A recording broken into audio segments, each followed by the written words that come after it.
Hello guys, কেমন আছো? অন্যদিন কিন্তু ব্লগটা শুরু করি দিনের থেকে, আজকে ব্লগটা শুরু করেছি আগের দিন সন্ধ্যাবেলা থেকে। আমি ডাক্তার দেখাতে চলে গিয়েছিলাম।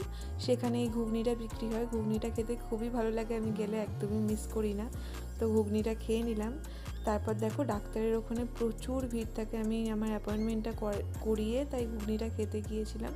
তারপরে দেখো বসে রয়েছে, এদিকে আমার বড় ওয়েট করছে, আর এখানে আমি বসে বসে বোর ফিল করছি। এদিনকে দিদিভাইও গিয়েছিল আমাদের সাথে, দিদিভাইয়ের ক্লিপটা নেওয়া হয়নি। যাই হোক, দেখো বসে বসে ওয়েট করছি যে কখন আমার নাম্বারটা আসবে। ওর তো এত বোরিং লাগছিলো, মাঝে মধ্যে বাইরেই চলে যাচ্ছিলো হাঁটতে। তো দেখো আমার চোখের নিচে কতটা কালি পড়ে গিয়েছে না ঘুমিয়ে ঘুমিয়ে। আসলে কী বলো তো, রাতের বেলার ঘুমটাই আসল ঘুম।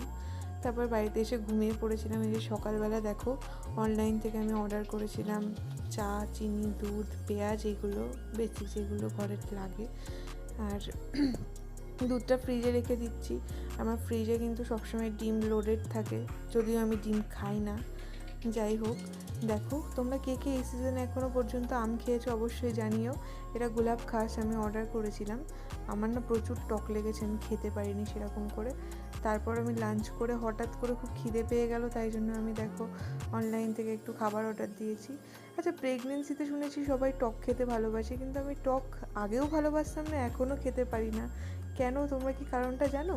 আর প্রেগনেন্সির আগে কিন্তু আমি ডিম বেশ ভালোই খেতাম, এখন আমি ডিম খেলেই বমি করে দিই। মানে আমার অন্য কিছু খেলে কখনো কিছু হয় না, কিন্তু ডিম খেলেই বমি করে দিই। তারপর দেখো আমি অনলাইন থেকে একটু দহি বড়া অর্ডার করেছিলাম, কারণ আমার লাঞ্চ করে ঠিক পোষায়নি, মনে হচ্ছিলো আর একটু কিছু দরকার চটপাটা। তো দহি বড়াটা আমার সাউথ ইন্ডিয়ান খেতে আমার খুব ভালো লাগে। তারপরে দেখো আমি রেস্ট নেওয়ার জন্য, গরম লাগছিলো বলে ঘরে এসিটা চালিয়ে দিয়ে শুয়ে পড়লাম। এখন দেখো দুপুর 3টে বাজে, তো আমি রেস্ট নিই এখন। টাটা, বাই, আবার পরের ভিডিওতে দেখা হচ্ছে।